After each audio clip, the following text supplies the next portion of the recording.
वालों के साथ बैठा हूँ, मेरे माइक नहीं ऑन था। ओके ओके, जो भी है वो माइक बंद करे। और इदा ਦੇ ਗਾਣੇ ਮਾਈਕ ਬੰਦ ਕਰਕੇ ਵੀ ਨਹੀਂ ਸੁਣਨੇ, ਜਦੋਂ ਲੈਕਚਰ ਲਾ ਰਹੇ ਆ ਤੇ ਉਹਨੂੰ ਲੈਕਚਰ 'ਚ ਹੀ ਕਨਵਰਟ ਕਰੋ। ਠੀਕ ਹੈ, ਨਾ ਹੋਏ ਕਿ ਆਪਾਂ ਇੱਧਰ ਮੈਂ ਇੱਧਰੋਂ ਬੋਲੀ ਜਾਵਾਂ ਤੇ ਤੁਸੀਂ ਪਿੱਛੋਂ ਗਾਣਿਆਂ 'ਚ ਇੰਜੋਏ ਕਰ ਰਹੇ ਹੋ। ਠੀਕ ਹੈ, ਧੋਖਾ ਨਹੀਂ ਦੇਣਾ। ओके 327 तो बाद 331 333 नहीं है, 334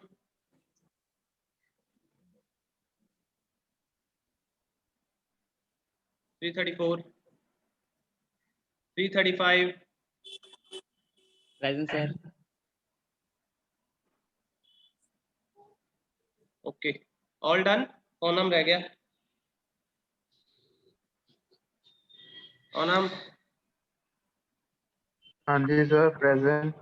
ओके जी, चलो 334 मैं रह गया सर। 334 लगाती बेटा, सर्वर लगाती बच्चा। Okay sir, okay sir. चलो कैम ऑन ही रखियो ते आपां शुरू करते हैं आज दे बाकी टॉपिक जेडे पेंडिंग रह गए दो।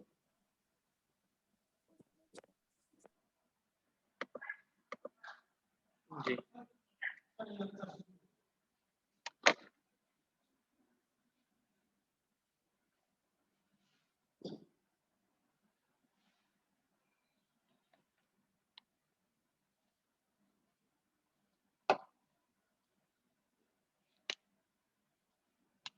एक सेकंड क्लास।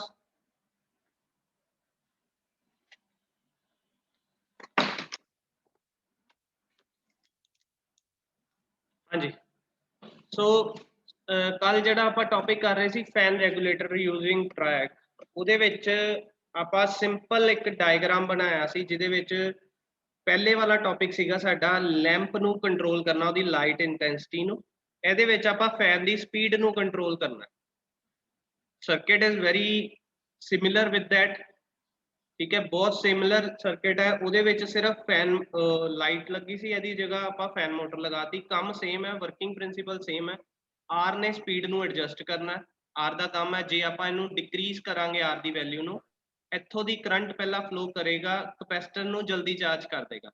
ठीक है, ਜਦੋਂ कैपेसिटर चार्ज हो गया इधर पॉजिटिव बन जाएगा, इधर नेगेटिव बन जाएगा। ये पॉजिटिव ਜਿਹੜਾ ਆ ਜਦੋਂ फुल ਇਹ वाली सप्लाई ਤੇ ਜਿਹੜਾ कैपेसिटर ਦੀ सप्लाई है, ਇਹ ਦੋਨੋਂ ਮਿਲਕੇ डायक ਕੋਲ ਜਾਣਗੇ ਤੇ डायक ਦਾ ब्रेक ओवर वोल्टेज आ जाएगी, जिथे आके डायक टर्न ऑन हो जाएगा। जो डायक टर्न ऑन होया उन्हें ट्रायक ਨੂੰ टर्न ऑन कर देना। ठीक है, ਹੁਣ ट्रायक ਨੂੰ टर्न ऑन हो गया ਤੇ ਸਾਰਾ ਜਿਹੜਾ करंट है इधरों ਦੀ करंट ਦੀ ਇੱਕ प्रॉपर्टी ਹੁੰਦੀ कि वो लीस्ट रेजिस्टेंस पाथ चूज करता है। जो ट्रायक टर्न ऑन हो गया रेजिस्टेंस 0 हो जाएगी, सारा का सारा करंट इधरों ਦੀ निकल के फुल स्पीड मोटर ਜਿਹੜੀ है इधरों ਦੀ निकल जाएगी। दैट मीन्स ਆਪਾਂ को इनपुट सप्लाई ਆਪਾਂ ਇਹ ਦਿੰਨੇ ਆ, ਜਦੋਂ ਆਪਾਂ सर्किट लगाता RC ਤੇ डायक ਦਾ, ਉਹਦੇ ਨਾਲ ਸਾਡੀ आउटपुट ਜਿਹੜੀ ਆਏਗੀ ਉਹ ਆਏਗੀ आफ्टर सम फायरिंग एंगल ऐसा। ठीक है, मतलब कुछ टाइम बाद ਜਿਹੜੀ ਆ फैन ਦੀ स्पीड इंक्रीज होएगी। ਹੁਣ ਇਹਦੀ स्पीड ਨਾਲੋਂ ਇਹ वाली स्पीड ਜਿਹੜੀ होएगी that will be low, it is in controlled way। ठीक है, ये तो हो गया पॉजिटिव हाफ साइकिल। फिर एसी मेन्स ने नेगेटिव च भी फ्लो करना है, नेगेटिव टाइम भी सेम प्रिंसिपल होएगा। उस टाइम ते करंट इधरों दी फ्लो करेगा, चार्ज नु कैपेसिटर नु चार्ज करेगा। दैन एदी ते एदी सप्लाई जेडी है डायक दी रिवर्स बायस कर देगा। ठीक है, रिवर्स बायस विच भी डायक टर्न ऑन हो जाता है, सो डायक विल अगेन टर्न ऑन। एक सेकेंड होल्ड करना।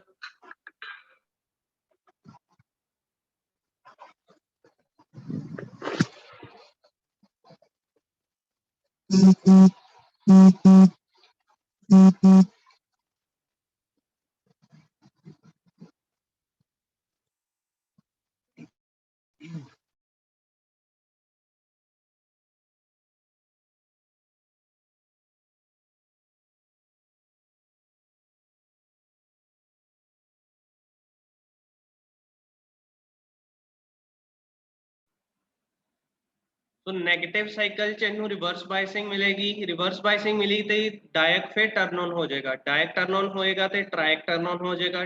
ट्रायक टर्न ऑन होने के कारण फिर ਉਹੀ ਚੀਜ਼ ਹੈ ਕਰੰਟ ਦੀ ਡਾਇਰੈਕਸ਼ਨ ਆਪੋਜ਼ਿਟ ਹੋਏਗੀ ਬਟ ਚਲਦੀ ਰਹੇਗੀ। ਠੀਕ ਹੈ, ਸੋ ਫੈਨ ਮੋਟਰ ਜਿਹੜੀ ਇੰਡਕਸ਼ਨ ਮੋਟਰ ਹੁੰਦੀ ਹੈ ਉਹਨੂੰ ਸਪੀਡ ਜਿਹੜੀ ਹੈ ਉਹ ਰੈਗੂਲੇਟ ਹੋ ਕੇ ਬਾਹਰ ਮਿਲਦੀ ਰਹੇਗੀ ਸਾਨੂੰ। This is the only principal. ਠੀਕ ਹੈ, ਉਹੀ ਚੀਜ਼ ਇੱਥੇ ਸ਼ੋ ਕੀਤੀ ਹੈ। Fan motor is a single phase induction motor, the speed of which depends on RMS value of voltage. According to circuit diagram, both the half cycle of input supply voltage, the capacitor will charge through the R.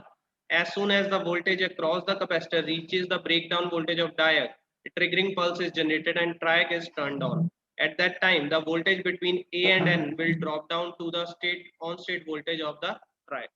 ठीक है, then C the value बहुत small है, the voltage on C is negligible small, the capacitor can charge again after triac is turned on. ਦੁਬਾਰਾ ਜਦੋਂ discharge ਹੋ ਜਾਂਦਾ ਕੈਪੈਸਿਟਰ, ਇੱਕ ਵਾਰ ਉਹਨੂੰ ਡਾਇਕ ਨੂੰ ਟਰਨ ਔਨ ਕਰ ਦਿੰਦਾ ਤੇ ਡਿਸਚਾਰਜ ਹੋ ਜਾਂਦਾ। ਜਦੋਂ ਇਹ ਡਿਸਚਾਰਜ ਹੋ ਗਿਆ ਇਹ ਦੁਬਾਰਾ ਚਾਰਜ ਹੋਣਾ ਸ਼ੁਰੂ ਹੋ ਜਾਏਗਾ ਆਫਟਰ ਟਰਾਇਕ ਜਦੋਂ ਟਰਨ ਔਨ ਹੋ ਜਾਏਗਾ। ਠੀਕ ਹੈ, ਉਸ ਤੋਂ ਬਾਅਦ charging rate of capacitor is decided by variable resistance R. If R is low, capacitor will charge to the direct breakdown voltage in less time. Jinnah R घट होएगा उन्नी जल्दी कैपेसिटर चार्ज होएगा, फायरिंग एंगल घट होएगा, RMS voltage ਜਿਹੜੀ ਆ ਉਹ ਹਾਇਰ ਹੋਏਗੀ ਤੇ ਫੈਨ ਸਪੀਡ ਇੰਕਰੀਜ਼ ਕਰ ਦੇਗੀ। मतलब ਆਪਾਂ R वेरी करना ਤੇ ਫੈਨ ਦੀ ਸਪੀਡ ਇੰਕਰੀਜ਼ ਹੋ ਜਾਏਗੀ।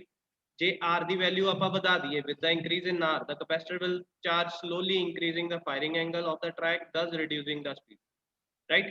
In this way, the fan speed can be regulated by controlling the firing angle. Firing angle क्या होता है? That is alpha of track in both the half cycles. तो बाकी सारा कुछ सेम है, just R वेरी करना ते फैन दी स्पीड ਆਪਾਂ इंक्रीज करना। ठीक है जी, ਇੱਥੇ तक हाँ जी क्लास राइट। अगला टॉपिक हाँ जी, ਜਿਹੜਾ ਕੈਪੈਸਿਟਰ ਹੈ ਸਰ ਪੋਲੀਸਟਰ ਕੈਪੈਸਿਟਰ ਹੈ। हाँ जी, ਉਹ ਪੋਲੀਸਟਰ ਕੈਪੈਸਿਟਰ ਉਹਦਾ ਮਟੀਰੀਅਲ ਹੈ। ਜਿਹੜਾ ਕੈਪੈਸਿਟਰ ਲੈਣਾ ਆਪਾਂ ਉਹ ਬਾਈ ਡਾਇਰੈਕਸ਼ਨਲ ਹੋਣਾ ਚਾਹੀਦਾ, ਮਤਲਬ ਦੋਨਾਂ ਪਾਸੇ ਪੋਲੈਰਿਟੀ ਉਹਦੀ ਜਿਹੜੀ ਹੈ ਨਿਊਟਰਲ ਹੋਣੀ ਚਾਹੀਦੀ, ਜਿੱਦਾਂ ਮਰਜ਼ੀ ਲਾ ਲਈਏ। ਇਲੈਕਟ੍ਰੋਲਾਈਟਿਕ ਨਹੀਂ ਲਾਣਾ, ਬਾਕੀ ਜਿਹੜਾ ਮਰਜ਼ੀ ਲਾ ਲਓ। ਠੀਕ ਹੈ। थर्ड एप्लीकेशन नोट कर लो, बैटरी चार्जर यूजिंग SCR। ਇਹਦਾ डायग्राम बना लो। I will give you 2 minutes to make that diagram। Topic note कर लो, बैटरी चार्जर ਤੇ this is the diagram। एक ट्रांसफार्मर लगा, रेक्टिफायर सर्किट लगा, सेंटर टैप रेक्टिफायर है, ਉਹਦੇ ਅੱਗੇ एक SCR लगा, SCR ਦੇ ਨਾਲ ਇੱਕ डायोड रिवर्स बायस ਵਿੱਚ ਤੇ ਇੱਕ ਜ਼ੀਨਰ डायोड। ठीक है जी, ਆ ਲੱਗਾ ਹੋਇਆ ਤੇ ਇੱਕ ਰੈਜ਼ਿਸਟੈਂਸ ਲੱਗੀ ਹੈ। ਆ ਸਾਡੀ बैटरी है ਜਿਹਨੂੰ ਆਪਾਂ ਚਾਰਜ करना। This battery is 12 volt battery to be charged। ठीक है, तो बैटरी चार्जर सर्किट बनाना आप with the help of SCR। ये सर्किट बना लो, ਇਹਦੀ वर्किंग प्रिंसिपल आप करते हैं।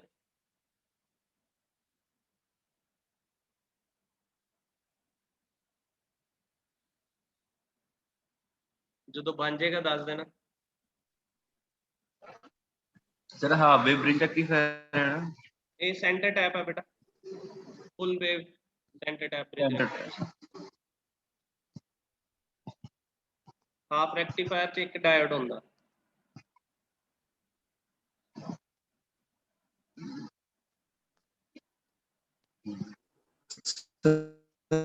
सर हाँ जी, ਤੁਸੀਂ ਹੁਣੀ ਕਿਹਾ ਕਿ हाँ जी सहज क्या कह रहा है? ਸਰ ਮੈਂ ਕਹਿ ਰਿਹਾ ਸੀਗਾ ਕਿ ਤੁਸੀਂ ਹੁਣੀ ਕਿਹਾ ਕਿ ਕਿਹਾ ਕਿ ਆਪਾਂ ਫੈਨ ਦੀ ਸਪੀਡ ਕੰਟਰੋਲ ਕਰਨ ਲਈ SCR ਯੂਜ਼ ਕਰਦੇ ਪਏ ਹਾਂ। हाँ जी, ਇੱਕ ਵਾਰੀ ਜਸਪ੍ਰੀਤ ਪੁੱਛਿਆ ਸੀਗਾ ਕਿ ਮਤਲਬ ਆਪਾਂ ਜਿਹੜਾ ਫੈਨ ਦਾ ਰੈਗੂਲੇਟਰ ਹੁੰਦਾ ਹੈ हाँ ਉਹਦੇ जी, ਵਿੱਚ ਰੈਜ਼ਿਸਟੈਂਸ ਵੇਰੀ ਕਰਦੀ ਹੈ, हाँ जी। ਤੇ ਜਿਹੜਾ ਹੁਣ ਫੈਨ ਦਾ ਰੈਗੂਲੇਟਰ ਲੱਗਾ ਸਰ ਉਹਦੇ ਵਿੱਚ ਕੀ आवाज नहीं आई ਉਹਦੇ ਵਿੱਚ। ਜਿਹੜਾ ਹੁਣ ਫੈਨ ਦਾ ਰੈਗੂਲੇਟਰ ਹੁੰਦਾ ਆਮ ਘਰ हाँ जी, ਜਿਹੜਾ ਆਪਣੇ ਘਰਾਂ ਚ ਲੱਗਦਾ ਸਰ ਆਮ ਰੈਗੂਲੇਟਰ ਵਿੱਚ ਵੀ SCR ਹੀ ਲੱਗਾ ਹੁੰਦਾ। ਤੁਸੀਂ ਉਹਨੂੰ ਨਾ ਕਦੀ ਰੈਗੂਲੇਟਰ ਨੂੰ ਖੋਲ ਕੇ ਦੇਖਿਓ, ਉਹ ਚ ਲੱਗੇ ਹੋਣਗੇ ਕੰਪੋਨੈਂਟਸ। ਇੱਕ ਰੈਗੂਲੇਟਰ ਹੁੰਦਾ ਜਿਹੜੀ ਕਿ ਘੱਟ ਪਾਵਰ ਦੇ ਉੱਤੇ, ਜਿੱਦਾਂ ਸਾਡੇ ਘਰ ਦੀਆਂ ਇੰਡਕਸ਼ਨ ਮੋਟਰਸ ਹੈ ਨਾ, ਇਹਦੇ ਵਿੱਚ ਬੇਸਿਕਲੀ ਇੰਨੀ ਪਾਵਰ ਨਹੀਂ ਹੁੰਦੀ। ਵਾਟੇਜ ਹਾਂਜੀ ਹੁੰਦੀ ਆ, ਇਹ 40 ਵਾਟ ਦਾ ਹੁੰਦਾ ਜਾਂ 60 ਵਾਟ ਦਾ ਹੁੰਦਾ, ਜੋ ਕਿ ਬਹੁਤ ਘੱਟ ਹੈ। ਠੀਕ ਹੈ, ਕੁਝ ਫੈਨ ਏਦਾਂ ਦੇ ਹੁੰਦੇ ਜਿਹਦੀ ਵਾਟੇਜ ਯੈਸ ਲਾਈਕ ਜਿੱਦਾਂ ਆਪਾਂ ਕੂਲਰ ਦਾ ਕਹਿ ਦਈਏ, ਦੈਨ ਆਪਾਂ ਕੋਈ ਇੰਡਸਟਰੀਅਲ ਕੂਲਰ ਜਿਹੜੇ ਹੁੰਦੇ ਆ ਜਾਂ ਇੰਡਸਟਰੀਅਲ ਮੋਟਰਸ ਹੁੰਦੀ ਹੈ ਇੰਡਕਸ਼ਨ ਮੋਟਰਸ, ਉਹ ਹੈਵੀ ਵਾਟੇਜ ਦੀਆਂ ਹੁੰਦੀਆਂ। ਜਦੋਂ ਉਹਨੂੰ ਕੰਟਰੋਲ ਕਰਨਾ ਫਿਰ ਆਪਾਂ ਇਹ ਸਰਕਟ ਨੂੰ ਯੂਜ਼ ਕਰਦੇ ਹਾਂ। SCR वाला, ठीक है। फैन सर में पुराने फैन भी ते हो सकते, पुराने फैन यार 72 वाट ਦੇ ਹੁੰਦੇ ਸੀ ਪੁਰਾਣੇ ਫੈਨ ਜਿਹੜੇ 72 ਵਾਟ ਦੇ ਮੈਕਸਿਮਮ ਹੁੰਦੇ ਜਿਹੜੇ ਆ। ਪਹਿਲੇ ਚੱਲਦੇ ਸੀ ਉਹਦੇ ਵਿੱਚ ਉਹਦਾ ਜਿਹੜਾ ਉਹਦਾ ਰੈਗੂਲੇਟਰ ਹੁੰਦਾ ਸੀ ਨਾ, ਐਡਾ ਹੁੰਦਾ ਸੀ, ਉਹ ਜਿਹੜਾ ਟਕ ਟਕ ਟਕ ਏਦਾਂ ਕਰਦਾ, ਵੱਡਾ ਹੁੰਦਾ ਹੈ ਸਰ ਬਹੁਤ। ਉਹਦਾ ਜਦੋਂ ਤੁਸੀਂ ਸਰਕਟ ਦੇਖੋਗੇ ਨਾ ਉਹਦੇ ਵਿੱਚ ਡੱਬਾ ਜਿਹਾ। ਹੋਣਗੇ, ਉਹਦੇ ਵਿੱਚ ਇਲੈਕਟ੍ਰੋਨਿਕ ਸਰਕਟ ਤੁਹਾਨੂੰ ਲੱਭੇਗਾ। ਮੀਨਸ ਇਹ ਚੀਜ਼ਾਂ ਲੱਗੀਆਂ ਹੋ ਸਕਦੀਆਂ। ਆਪਾਂ ਇਹਨੂੰ ਜੇ ਦੇਖੀਏ ਕਿ ਕੰਪਨੀ ਦੀ ਕੋਈ ਆਪਾਂ ਯੂਜ਼ ਕਰ ਰਹੇ, ਘਰਾਂ ਵਿੱਚ ਕੀ ਹੁੰਦਾ, ਨਾਨ ਸਟੈਂਡਰਡਾਈਜ਼ ਚੀਜ਼ਾਂ ਹੁੰਦੀਆਂ, ਠੀਕ ਹੈ। ਤੇ ਜ਼ਰੂਰੀ ਨਹੀਂ ਕਿ ਇੱਕੋ ਹੀ ਸਰਕਟ ਚੀਜ਼ ਨੂੰ ਕੰਟਰੋਲ ਕਰ ਸਕਦਾ, ਲੱਖਾਂ ਸਰਕਟ ਬਣੇ ਹੋਏ ਆ, ਪਰ ਜਿਹਦੇ ਵਿੱਚ ਆਪਾਂ ਹਾਈ ਪਾਵਰ ਨੂੰ ਕੰਟਰੋਲ ਕਰਨਾ ਨਾ, ਉਹਦੇ 'ਚ ਆਪਾਂ SCR ਜ਼ਰੂਰ ਲਾਉਂਦੇ। ਤੇ ਕੰਪਨੀ ਪ੍ਰੋਡਕਟ ਜਿਹੜੇ ਹੁੰਦੇ, ਜਿਹੜੇ ਇੰਡਸਟਰੀਅਲ ਪੈਨਲ ਹੁੰਦੇ ਨਾ, ਉਹ 'ਚ ਜਿੰਨੇ ਵੀ ਰੈਗੂਲੇਟਰਸ ਹੋਣਗੇ ਉਹਦੇ ਵਿੱਚ SCR ਲੱਗਾ ਹੋਏਗਾ, ਠੀਕ ਹੈ। ओके सर, ठीक है। ਸੋ ਡਾਇਗਰਾਮ ਬਣਾ ਲਿਆ ਬੈਟਰੀ ਚਾਰਜਰ ਦਾ? Yes sir. ਚਲੋ ਅੱਗੇ ਚੱਲਦੇ ਹਾਂ ਆਪਾਂ। ਹੁਣ ਇਹਦੇ 'ਚ ਦੇਖੋ ਡਾਇਕ ਨਹੀਂ ਲੱਗਾ, ਟਰਾਇਕ ਨਹੀਂ ਲੱਗਾ, ਇੱਕ ਸਿੰਪਲ SCR ਲੱਗਾ, ਉਹਦੇ ਨਾਲ ਇੱਕ ਜ਼ੀਨਰ ਡਾਇਓਡ ਲੱਗਾ ਹੋਇਆ। ਜ਼ੀਨਰ ਡਾਇਓਡ ਦਾ ਆਪਣਾ ਕੰਮ ਹੈ। ਸਭ ਤੋਂ ਪਹਿਲਾਂ ਇਹਦੇ ਬਾਰੇ ਪੜ੍ਹਦੇ ਹਾਂ। In this, the input transformer T is a step down transformer। एक ਆਪਾਂ ट्रांसफार्मर लगाया, डायग्राम देखी जाना। step down transformer लगाया which reduces the 230 volts AC mains to 15 volts। 15 volt ਦੇ ਵਿੱਚ ਉਹਨੂੰ ਕਨਵਰਟ ਕਰ ਦਿੰਦਾ।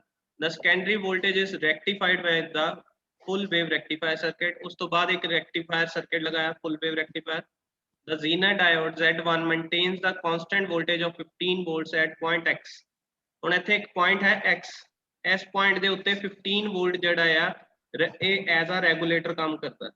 ਜ਼ੀਨਰ ਡਾਇਓਡ ਦਾ ਕੰਮ ਹੈ ਰਿਵਰਸ ਬਾਇਸ ਦੇ ਉੱਤੇ ਕੰਮ ਕਰਦਾ ਹੈ। ਰਿਵਰਸ ਬਾਇਸ ਤੇ ਜਦੋਂ ਇਹਨੂੰ ਇੱਕ ਪਾਰਟਿਕੂਲਰ ਵੋਲਟੇਜ ਮਿਲ ਜਾਂਦੀ ਹੈ, ਇਹ ਕੀ ਕਰਦਾ ਆ, ਉਸ ਟਾਈਮ ਤੇ ਜੰਕਸ਼ਨ ਬ੍ਰੇਕ ਹੋ ਜਾਂਦਾ ਇਹਦਾ ਤੇ ਇਹਦੇ ਚੋਂ ਕਰੰਟ ਪਾਸ ਹੋ ਜਾਂਦਾ।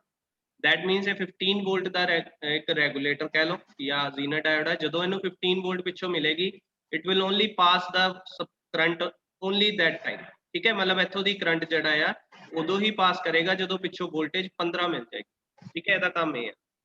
ਉਸ ਤੋਂ ਬਾਅਦ ਆ ਸਾਡੇ ਕੋਲ ਰੈਕਟੀਫਾਈਡ ਵੋਲਟੇਜ ਆ ਜਾਂਦੀ ਹੈ। ਇਹ ਤੁਸੀਂ ਨੋਟ ਕਰ ਲਓ ਵੇਵਫਾਰਮ, ਇਹ ਆਪਾਂ ਬਾਅਦ ਚੋਂ ਵੀ ਬਣਾ ਸਕਦੇ ਆ, ਬਟ ਇਹਨਾਂ ਨੂੰ ਸਮਝਾਉਣ ਲਈ ਪਹਿਲਾਂ ਦਿਖਾਣਾ ਪੈ ਰਿਹਾ। ਇਹਦੇ ਵਿੱਚ ਕੀ ਹੈ, ਪਿੱਛੋਂ ਜਦੋਂ ਸਪਲਾਈ ਆਉਂਦੀ ਹੈ, ਹੁਣ AC ਸਪਲਾਈ ਆ ਰਹੀ ਹੈ, ਠੀਕ ਹੈ। AC ਸਪਲਾਈ ਦੇ ਨਾਲ ਹੀ ਆ ਦੇਖੋ ਇੱਥੋਂ ਦੀ ਇੱਕ ਪੁਆਇੰਟ ਚੱਕਿਆ, ਜਿਹੜਾ ਕਿ ਇੱਥੋਂ ਸੈਂਟਰ ਟੈਪ ਨੂੰ ਆਪਾਂ ਨੈਗੇਟਿਵ ਦਿੱਤਾ ਹੋਇਆ। ਉਸ ਤੋਂ ਬਾਅਦ ਸੈਂਟਰ ਟੈਪ ਦੀ ਜਿਹੜੀ ਦੋ ਡਾਇਓਡਸ ਲੱਗੇ ਉਹ ਤੋਂ ਆਪਾਂ ਪੋਜ਼ਿਟਿਵ ਚੱਕਿਆ। ਮਤਲਬ ਇੱਥੇ ਸਪਲਾਈ ਸਾਡੇ ਕੋਲ DC ਹੈ, ਠੀਕ ਹੈ। ਆ ਸਾਡੇ ਕੋਲ ਵੇਵਫਾਰਮ ਆਣੀ ਆ। ਆਪਾਂ ਰੈਕਟੀਫਾਇਰ ਪੜਿਆ ਨਾ, ਜਿਹਦੇ ਚ bidirectional current will convert into unidirectional ਹੋ ਜਾਂਦਾ। ਆ ਸਾਡੇ ਕੋਲ ਆਊਟਪੁੱਟ ਆਉਂਦੀ ਹੈ ਰੈਕਟੀਫਾਇਰ ਦੀ। ਕਲੀਅਰ ਹੈ ਨਾ? ਜਿਹਦੇ ਵਿੱਚ ਪਹਿਲਾ ਜਿਹੜਾ ਸਾਈਕਲ ਆ ਉਹ D1 ਕਰਕੇ ਫਲੋ ਕਰਦਾ, ਦੂਜਾ ਸਾਈਕਲ D2 ਕਰਕੇ, ਫਿਰ D1 ਫਿਰ D2 ਏਦਾਂ ਚੱਲਦਾ। ਜਦ ਕਿ ਪਿੱਛੋਂ ਸਪਲਾਈ ਸਾਡੇ ਕੋਲ ਏਦਾਂ ਦੀ ਆਉਂਦੀ ਹੈ, ਠੀਕ ਹੈ। ਰੈਕਟੀਫਾਈਡ ਸਾਡੇ ਕੋਲ ਸਪਲਾਈ ਏਦਾਂ ਦੀ ਆਉਂਦੀ ਹੈ। ਸੋ ਡੀ ਆਹੀ ਚੀਜ਼ ਬਣੀ ਹੈ, ਸਾਡੇ ਕੋਲ ਸਪਲਾਈ ਆਊਟਪੁੱਟ ਏਦਾਂ ਦੀ ਆ ਰਹੀ ਹੈ। ਇਹਦੇ ਚੋਂ ਪਹਿਲਾਂ 15 ਵੋਲਟ ਤੋਂ ਬਾਅਦ ਜਿਹੜੀ ਆ ਬੈਟਰੀ ਵੋਲਟ ਚਾਰਜ ਹੋਣੀ ਸ਼ੁਰੂ ਹੁੰਦੀ ਹੈ। ਮਤਲਬ 15 ਵੋਲਟ ਤੋਂ ਥੱਲੇ ਥੱਲੇ ਜਿਹੜੀ ਵੀ ਸਪਲਾਈ ਆਏਗੀ ਉਹਦੇ ਵਿੱਚ ਜ਼ੀਨਰ ਡਾਇਓਡ ਟਰਨ ਔਨ ਨਹੀਂ ਹੋਏਗਾ। ਜਦੋਂ 15 ਟੱਪ ਗਈ, ਉਹ ਜਿਹੜੀ ਜ਼ੀਨਰ ਵੋਲਟੇਜ ਹੈ ਉਹ ਕੀ ਕਰੇਗੀ, ਕਰੰਟ ਪਾਸ ਕਰੇਗੀ ਤੇ ਉਹ SCR ਨੂੰ ਔਨ ਕਰ ਦੇਗੀ। ਇੱਥੋਂ ਦੇਖੋ ਡਾਇਗਰਾਮ ਤੋਂ, ਡਾਇਗਰਾਮ 'ਚ ਜਿੱਦਾਂ ਹੀ ਇੱਥੇ 15 ਵੋਲਟ ਆਈ, ਆ ਸਾਡੇ ਕੋਲ ਮੰਨ ਲਓ ਸਪਲਾਈ ਆਈ, ਇੱਥੋਂ 15 ਇੱਥੇ ਬਣੀ। ਜਿੱਦਾਂ ਹੀ 15 ਆਈ, ਇਹਨੇ ਕੀ ਕਰਨਾ, ਟਰਨ ਔਨ ਹੋ ਜਾਣਾ, ਇਹਨੇ ਕਰੰਟ ਪਾਸ ਕਰ ਦੇਣਾ। ਉਹ ਕਰੰਟ ਨੇ ਡਾਇਓਡ ਨੂੰ ਫਾਰਵਰਡ ਬਾਇਸ ਕਰ ਦੇਣਾ, ਡਾਇਓਡ ਨੇ ਅੱਗੇ SCR ਨੂੰ ਟਰਨ ਔਨ ਕਰ ਦੇਣਾ। ਹੁਣ ਜਦੋਂ SCR ਟਰਨ ਔਨ ਹੋਇਆ, ਸਾਰਾ ਕਰੰਟ ਇੱਧਰੋਂ ਦੀ ਫਲੋ ਕਰਦਾ ਹੋਇਆ ਬੈਟਰੀ ਨੂੰ ਚਾਰਜ ਕਰ ਦੇਗਾ, ਠੀਕ ਹੈ। ਮਤਲਬ ਸਿਰਫ ਪਿੱਛੋਂ ਦੀ ਸਪਲਾਈ ਜਿਹੜੀ ਸਿੱਧਾ ਰੈਕਟੀਫਾਈਡ ਸਪਲਾਈ ਹੈ, ਉਹ ਡਾਇਰੈਕਟ ਆਪਾਂ ਬੈਟਰੀ ਚਾਰਜ ਨੂੰ ਲਗਾਈ ਹੈ with the help of Zener diode, ਠੀਕ ਹੈ। ਅੱਗੇ ਚੱਲਦੇ ਹਾਂ। The dotted line indicates the battery voltage। ਇਹ ਜਿਹੜੀ dotted line show ਕਰ ਰਹੀ ਹੈ ਬੈਟਰੀ ਵੋਲਟੇਜ ਹੈ, ਜਿੱਥੋਂ ਚਾਰਜ ਹੋਣਾ ਸ਼ੁਰੂ ਹੋਏਗਾ। when voltage at point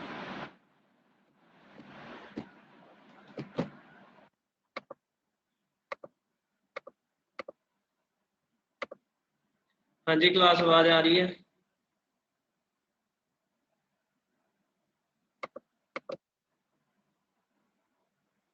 hello. Sir ਹਾਂਜੀ ਕਨੈਕਸ਼ਨ ਪ੍ਰੋਬਲਮ ਆ ਰਹੀ ਹੈ ਥੋੜੀ। ਸੋ ਆਪਾਂ ਸੀਗੇ ਇਸ ਲਾਈਨ ਤੇ the dotted line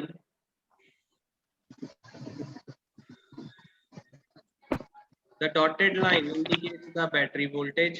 Battery voltage ਨੂੰ represent ਕਰ ਰਹੀ ਹੈ dotted line. When voltage at point A is greater than the battery voltage, the SCR is forward biased.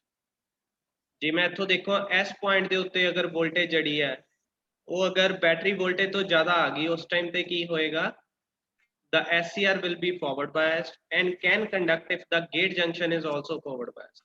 तो zener diode ਅਗਰ ਉਸ ਚੀਜ਼ ਵੋਲਟੇਜ ਨੂੰ ਸੈਪਟ ਕਰਕੇ ਟਰਨ ਔਨ ਹੋ ਗਿਆ ਤਾਂ SCR ਨੂੰ forward bias ਕਰ ਦੇਗਾ ਤੇ ਉਹਨੂੰ ਟਰਨ ਔਨ ਕਰ ਦੇਗਾ। ਤਾਂ SCR conducts from point P to R. ਇੱਥੇ P to R ਦੇਖੋ ਪੁਆਇੰਟ ਕਿੱਥੇ ਬਣਿਆ, where are the P to R points?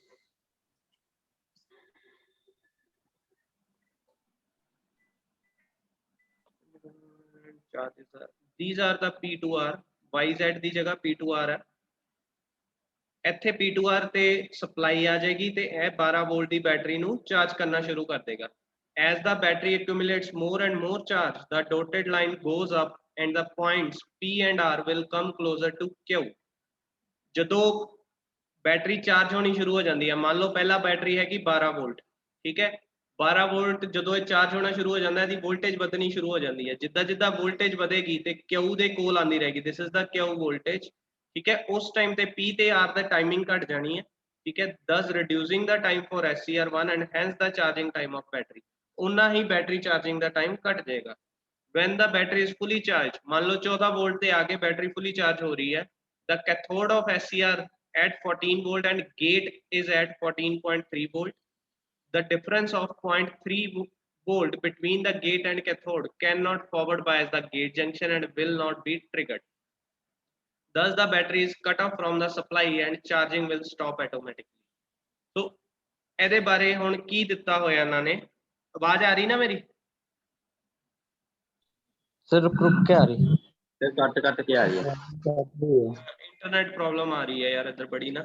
ਕੋਈ ਨਹੀਂ, ਮੈਂ ਇਹਦੀ ਨਾ ਵੀਡੀਓ ਵੀ ਬਣਾ ਕੇ ਤੁਹਾਨੂੰ ਸ਼ੇਅਰ ਕਰ ਦੂੰਗਾ, ਠੀਕ ਹੈ, ਪ੍ਰੋਪਰ ਲੈਕਚਰ ਜਿੱਦਾਂ ਅੱਗੇ ਕਰਦਾ ਉਹ ਵੀ ਕਰ ਦਿੰਦਾ ਮੈਂ, ਜਿੰਨਾ ਕੁ ਸਮਝ ਆਉਂਦਾ ਠੀਕ ਹੈ, ਨਹੀਂ ਤਾਂ ਮੈਂ ਤੁਹਾਨੂੰ ਉੱਥੋਂ ਦੇਖ ਲਿਓ। ਹੁਣ ਜਿੰਨੀ ਕੁ ਆਵਾਜ਼ ਆ ਰਹੀ ਉਹਦੇ ਚ ਮੈਂ ਦੱਸ ਦਿੰਦਾ। ਜਦੋਂ ਇਧਰੋਂ ਦੀ 15 ਵੋਲਟ ਆ ਗਈ ਸਪਲਾਈ, ਠੀਕ ਹੈ, ਸਾਨੂੰ ਇੱਥੋਂ ਮਿਲ ਗਈ, ਕੀ ਕਰਦੇ ਆ ਇਹ 15 ਵੋਲਟ ਸਾਨੂੰ ਇਸ ਪੁਆਇੰਟ ਤੇ ਜਦੋਂ ਮਿਲ ਜਾਂਦੇ ਆ ਜ਼ੀਨਰ ਡਾਇਓਡ ਦੇ ਕ੍ਰੋਸ, ਤਾਂ ਜ਼ੀਨਰ ਡਾਇਓਡ ਨੇ ਕਰੰਟ ਇਧਰੋਂ ਦੀ ਪਾਸ ਕਰਨਾ ਟੁਵਾਰਡਸ ਦਾ ਡਾਇਓਡ 3, ਡਾਇਓਡ 3 ਨੇ ਅੱਗੋਂ ਇਹਨੂੰ ਟਰਨ ਔਨ ਕਰ ਦੇਣਾ SCR, ਠੀਕ ਹੈ, ਮਤਲਬ ਇਹ 15 ਵੋਲਟ ਇੱਧਰ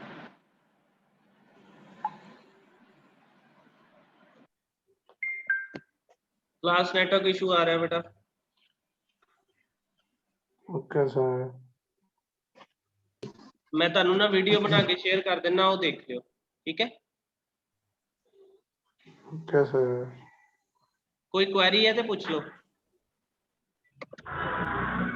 सर 12 वोल्ट की बैटरी है, 15 वोल्ट ज्यादा नहीं हो जाना यार? 15 वोल्ट पिछों ਜਿਹੜੀ ਸਾਨੂੰ ਸਪਲਾਈ ਆ ਰਹੀ ਨਾ ਉਹ ਇਦਾਂ ਆ ਰਹੀ ਹੈ, ਤੇ ਆ ਚੀਜ਼ ਆਣੀ ਹੈ। ਹੁਣ ਇਹਦੇ ਚੋਂ ਸਿਰਫ ਉਹੀ ਪਾਸ ਕਰਨਾ ਹੈ ਜਿਹੜਾ 12 ਵੋਲਟ ਤੋਂ ਉੱਪਰ ਹੈ, ਠੀਕ ਹੈ ਨਾ।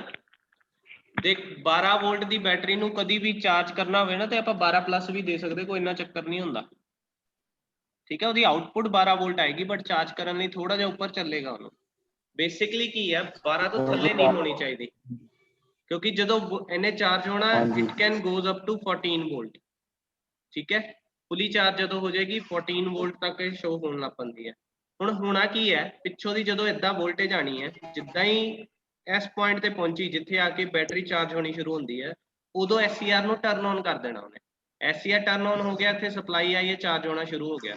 ਹੁਣ ਇੱਥੇ 3 ਪੁਆਇੰਟ ਬਣਦੇ ਆ, ਇੱਕ P, ਇੱਕ Q, this is Q and this is R, ਠੀਕ ਹੈ। ਜਿੱਦਾਂ ਜਿੱਦਾਂ ਬੈਟਰੀ ਚਾਰਜ ਹੋਣੀ ਹੈ ਵੋਲਟੇਜ ਵਧੀ ਜਾਣੀ ਹੈ। ਇਹ ਵੋਲਟੇਜ ਵੱਧ ਗਈ ਤਾਂ ਜਿਹੜਾ P ਤੇ Q ਪੁਆਇੰਟ ਹੈ, P ਤੇ R ਪੁਆਇੰਟ ਹੈ, Q ਵੱਲ ਨੂੰ ਜਾਣਾ ਸ਼ੁਰੂ ਹੋ ਜਾਏਗਾ, ਠੀਕ ਹੈ। P ਤੇ R ਜਿੱਦਾਂ ਜਿੱਦਾਂ Q ਵੱਲ ਨੂੰ ਜਾਏਗਾ, ਮੰਨ ਲਓ 14 ਵੋਲਟ ਬੈਟਰੀ ਪਹੁੰਚ ਗਈ, ਠੀਕ ਹੈ, ਤੇ ਉਸ ਟਾਈਮ ਤੇ ਇੱਥੇ ਸਾਨੂੰ ਵੋਲਟੇਜ ਮਿਲੀ 14.3। ਜਿਹੜਾ ਆ ਡਿਫਰੈਂਸ ਹੈ ਦੋਨਾਂ ਦੇ ਵਿੱਚ, 14 ਵੋਲਟ ਇੱਧਰ ਤੇ 14.3 ਇੱਧਰ, ਦੋਨਾਂ 'ਚ ਡਿਫਰੈਂਸ ਰਹਿ ਗਿਆ 0.3 ਵੋਲਟ ਦਾ। ਹੁਣ 0.3 ਵੋਲਟ ਤੇ ਡਾਇਓਡ ਟਰਨ ਔਨ ਨਹੀਂ ਹੋਣਾ। ਜਦੋਂ ਡਾਇਓਡ ਟਰਨ ਔਨ ਨਹੀਂ ਹੋਏਗਾ ਮਤਲਬ ਇੱਥੋਂ ਦੀ ਸਪਲਾਈ ਆਣੀ ਬੰਦ ਹੋ ਗਈ, ਇੱਥੋਂ ਸਪਲਾਈ ਆਣੀ ਬੰਦ ਹੋ ਗਈ, SCR ਨੇ ਟਰਨ ਆਫ ਹੋ ਜਾਣਾ ਆਟੋਮੈਟਿਕਲੀ, ਕਿਉਂਕਿ ਇਹ ਜਿਹੜਾ ਸਾਡੇ ਕੋਲ ਪਿੱਛੋਂ ਸਪਲਾਈ ਆ ਰਹੀ ਹੈ ਫਿਰ ਅਲਟਰਨੇਟਿੰਗ ਹੈ। ਅਲਟਰਨੇਟਿੰਗ ਮਤਲਬ ਨੈਚੁਰਲ ਕਮਿਊਟੇਸ਼ਨ ਹੋਏਗੀ। ਉਸ ਟਾਈਮ ਤੇ SCR ਟਰਨ ਆਫ ਹੋ ਗਿਆ ਜਦੋਂ ਫੁੱਲੀ ਚਾਰਜ ਹੋ ਜਾਏਗੀ। ਠੀਕ ਹੈ, ਆਟੋਮੈਟਿਕਲੀ ਮਤਲਬ ਬੈਟਰੀ ਜਿਹੜੀ ਆ ਉਹ ਚਾਰਜ ਹੋ ਕੇ ਬੰਦ ਹੋ ਜਾਏਗਾ ਸਾਰਾ ਸਰਕਟ। ਠੀਕ ਹੈ,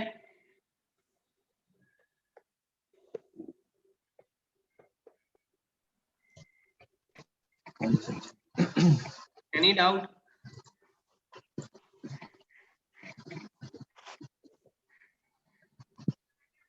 ਹਾਂਜੀ क्लास नो सर नो हाँ सर। ओके। ਸਰ ਜੇ ਇਹਨੂੰ ਆਟੋ ਕੱਟ ਕਰਨਾ ਹੋਵੇ ਬੈਟਰੀ ਚਾਰਜਰ ਵੀ ਬਣੇ ਇੱਕ ਹਿਸਾਬ ਦਾ, हाँ ये ऑटो कट ही है। ਤੇ ਜੇ ਆਟੋ ਕੱਟ ਕਰਨਾ ਹੋਵੇ ਤਾਂ ਆਟੋ ਕੱਟ ਹੀ। ਇਹ ਆਟੋ ਕੱਟ ਹੀ ਹੈ, ਜਿਹੜਾ ਰੈਗੂਲੇਟਰ ਲੱਗਾ ਨਾ ਇਹ ਵਾਲਾ, ਇਹ ਆਟੋ ਕੱਟ ਹੀ ਕਰਦਾ ਹੈ। ਜਿੱਦਾਂ ਹੀ ਵੋਲਟੇਜ ਦੋਨਾਂ ਦੇ ਪੋਟੈਂਸ਼ੀਅਲ ਡਿਫਰੈਂਸ ਇਹਦਾ ਵੱਧ ਗਿਆ 12 ਤੋਂ 14 ਤੱਕ ਪਹੁੰਚ ਗਿਆ, ਇੱਧਰ ਵੋਲਟੇਜ ਡ੍ਰੌਪ ਥੋੜਾ ਜਿਹਾ ਘਟ ਜਾਣਾ 15 ਤੋਂ ਜਦੋਂ ਇਹਨੂੰ ਚਾਰਜ ਕਰੇਗਾ। ਜਦੋਂ ਜਿੱਦਾਂ ਇਹਨਾਂ ਨੇ ਕਿਹਾ ਕਿ ਇਹ 14 ਪਹੁੰਚ ਗਿਆ ਤੇ ਇੱਥੇ ਪਹੁੰਚਿਆ 14.3, ਦੋਨਾਂ 'ਚ ਡਿਫਰੈਂਸ ਰਹਿ ਗਿਆ 0.3 ਵੋਲਟ ਦਾ।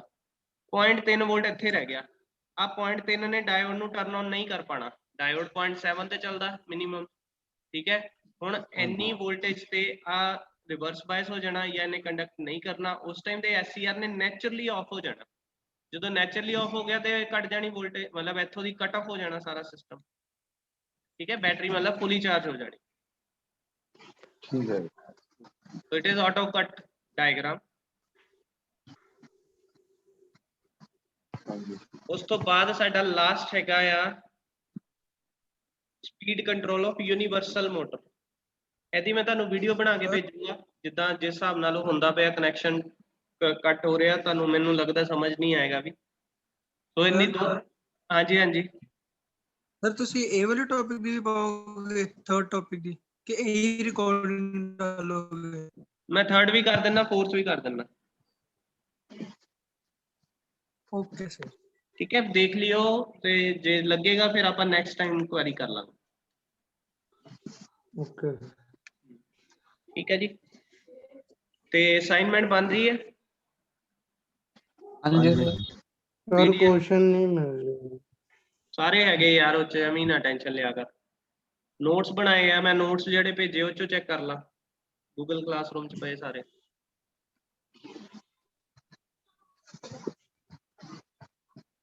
ਠੀਕ ਹੈ, ਜੇ ਤਾਂ ਵੀ ਨਹੀਂ ਕੁਝ ਲੱਭਦਾ ਨਾ ਨੈਟ ਤੇ ਸਰਚ ਕਰ, ਕੁਐਸਚਨ ਪਾ ਕੇ ਤਾਂ ਉੱਥੇ ਵੀ ਆਨਸਰ ਮਿਲ ਜਾਣਾ। ਆਪਾਂ ਕਿਤਾਬਾਂ 'ਚ ਨਹੀਂ ਰਹਿਣਾ, ਆਪਣੇ ਆਪ ਨੂੰ ਮਾਈਂਡ ਨੂੰ ਐਕਸਪਲੋਰ ਕਰ, ਜਿੱਥੋਂ ਜਿੱਥੋਂ ਜੋ ਮਟੀਰੀਅਲ ਮਿਲਦਾ ਸਮਝ ਆਉਂਦਾ ਉਹ ਲਿਖ ਦੇ। ਸਰ ਆਹੀ ਜਿਹਦੇ ਵਿੱਚ ਤੁਸੀਂ ਆਹ ਟਿਲ ਡੇਟ ਪਾਇਆ ਨਾ ਪਹਿਲੇ ਨੰਬਰ ਤੇ, force communication class D notes ਇਹੀ ਆਏ ਨਾ ਸਰ? ਹਾਂ ਫੋਰਸਡ ਦਾ ਤੁਹਾਨੂੰ ਮੈਂ ਕੁਐਸਚਨ ਪਾਇਆ ਕਮਿਊਟੇਸ਼ਨ ਦਾ। ਨੋ ਸਰ, ਕਮਿਊਟੇਸ਼ਨ ਵਾਲਾ ਨਹੀਂ ਹੈਗਾ। ਹੈਗਾ SCR ਕੀ ਹੁੰਦਾ ਹੈ, SCR ਦੀ ਕੰਸਟਰਕਸ਼ਨ ਵਗੈਰਾ, ਉਹ turning on turning of process ਲਿਖਣਾ ਉਹਦੇ ਚ।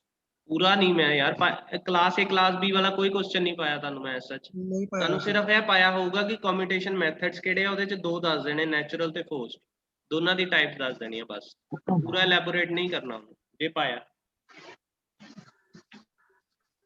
ਠੀਕ ਹੈ, ਠੀਕ ਹੈ। ਅਦਰਵਾਈਜ਼ ਕੋਈ ਇੱਕ ਕਮਿਊਟੇਸ਼ਨ ਮੈਥਡ ਪਾਇਆ ਹੋ ਸਕਦਾ ਕਲਾਸ A ਕਲਾਸ B ਵਾਂਗ, ਉਹ ਫਿਰ ਆਪਾਂ ਉਹੀ ਬਸ ਦਿਖਾਣਾ ਜੋ ਪਾਇਆ, ਮਤਲਬ ਸਾਰਾ ਨਹੀਂ ਕਰਨਾ। A ਤੋਂ ਲੈ ਕੇ F ਤੱਕ ਕਦੀ ਨਹੀਂ ਲਿਖਣਾ।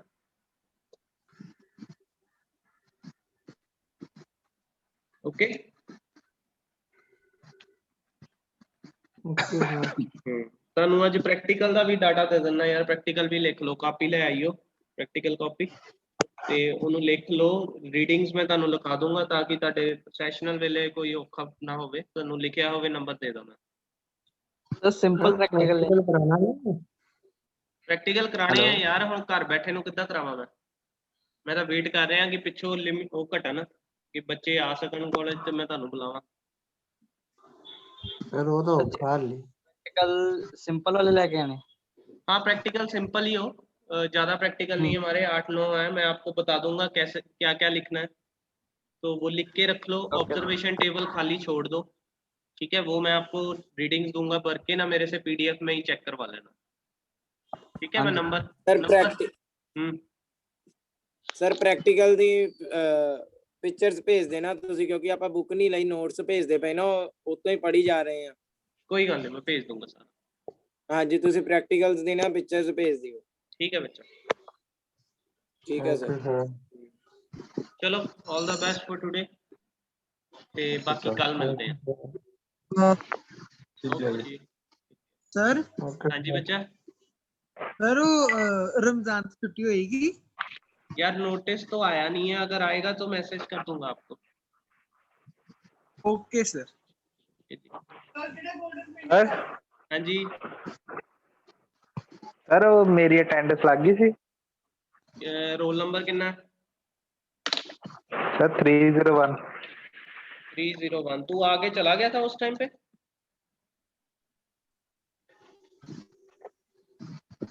लगा दिए।